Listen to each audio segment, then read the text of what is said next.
Hi friends, ఎలా ఉన్నారు? School ఉన్నప్పుడేమో పిల్లల్ని చదవండి చదవండి అని మనమే అంటుంటాం. మరి ఇప్పుడు హాలిడేస్ కదా, వాళ్ళు యాక్టివ్గా ఉండడానికి మనమే వాళ్ళని ఎంకరేజ్ చేయాలి కదా. సో యాక్టివ్గా ఉండేటట్టు మనమే వాళ్ళని డైలీ ఏది చేస్తావు, ఎలా చేస్తావు అని మనమే అడుగుతూ ఉండాలి.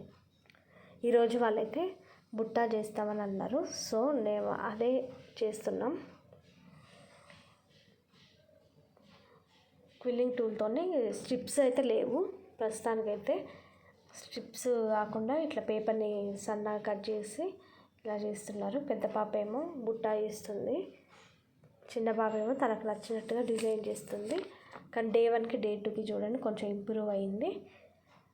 చాలా బాగా చేశారు. మరి మీ కిడ్స్ని కూడా యాక్టివ్గా ఉండడానికి మీరు ఎలా ట్రై చేస్తున్నారు కామెంట్ చేయండి. వాళ్ళకు కూడా బోర్ లేకుండా ఏమన్నా అంటే ఫోను లేదంటే టీవీ చూస్తుంటారు కాబట్టి మనమే వాళ్ళని ఎంకరేజ్ చేస్తూ చేయండి అని అంటూ ఉండాలి. వాళ్ళని కూడా వాళ్ళ ఒపీనియన్ కూడా తీసుకోవాలి.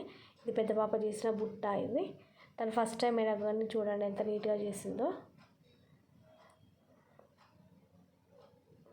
ఓన్లీ హ్యాంగింగ్స్ ఇంకా కుందన్స్ మాత్రమే ఉన్నాయి. కింది పేపర్ ఏమో కలర్ పేపర్ చిన్న చిన్న సైడ్స్కి ఇలా కట్ చేసుకొని చేసింది. ఇంకా డిజైన్ ఏమో చిన్న పాప చేసింది. వీడియో నచ్చినట్లయితే లైక్